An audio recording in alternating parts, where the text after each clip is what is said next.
Hi everyone, ನಮಸ್ಕಾರ ಎಲ್ಲರಿಗೂ. ಇವತ್ತು ನಾವು ಈಸಿಯಾಗಿ ಪೊಮೊಗ್ರಾನೇಟ್ ದಾಳಿಂಬೆಯನ್ನು ಹೇಗೆ ಕಟ್ ಮಾಡೋದು ನೋಡುವ.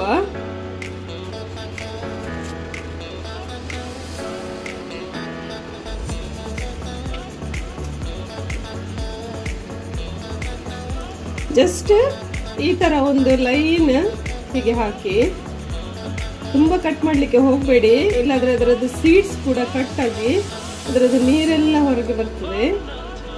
ಈಗ ಇದನ್ನು ಜಸ್ಟ್ ನೋಡಿ, ಹೀಗೆ ನಾನು ಲೈನ್ಸ್ ಹಾಕಿದ್ದೀನಿ, ಹೀಗೆ ಕಟ್ ಮಾಡಿ ಆಮೇಲೆ ಜಸ್ಟ್ ಟ್ವಿಸ್ಟ್ ಮಾಡಿ, ಇದನ್ನು ಹೀಗೆ ಹಿಡಿದು ಟ್ವಿಸ್ಟ್ ಮಾಡಿ.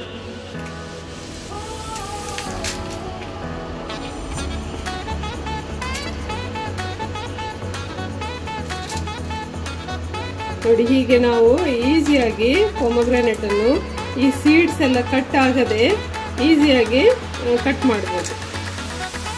ನೋಡಿ, ಈ ತರ ಪೊಮೊಗ್ರಾನೇಟ್ ದಾಳಿಂಬೆ ನಾವು ಕಟ್ ಮಾಡಿದ್ರೆ ಇದು ಸೀಡ್ಸ್ ಕಟ್ ಆಗದೆ ಇಡಿಯಾಗಿ ಬರ್ತದೆ. ನೋಡಿ ಎಷ್ಟು ಚೆನ್ನಾಗಿದೆ ಅಲ್ವಾ? ತುಂಬಾ ಈಸಿ ಆದ ಮೆಥಡ್ ಇದು. ಸೊ ಫ್ರೆಶ್ ಆಗಿರುವ ಹೆಲ್ದಿ ಆಗಿರುವ ದಾಳಿಂಬೆಯದ್ದು ಸೀಡ್ಸ್ ತಿನ್ನಲಿಕ್ಕೆ ರೆಡಿಯಾಗಿದೆ, ದಾಳಿಂಬೆ ರೆಡಿಯಾಗಿದೆ. ಈ ಇನ್ಫಾರ್ಮೇಶನ್ ನಿಮಗೆ ಇಷ್ಟ ಆದರೆ ಈ ವಿಡಿಯೋವನ್ನು ಲೈಕ್ ಮಾಡಿ ಹಾಗೂ ಚಾನಲ್ ಅನ್ನು ಸಬ್ಸ್ಕ್ರೈಬ್ ಮಾಡಿ. Thank you so much.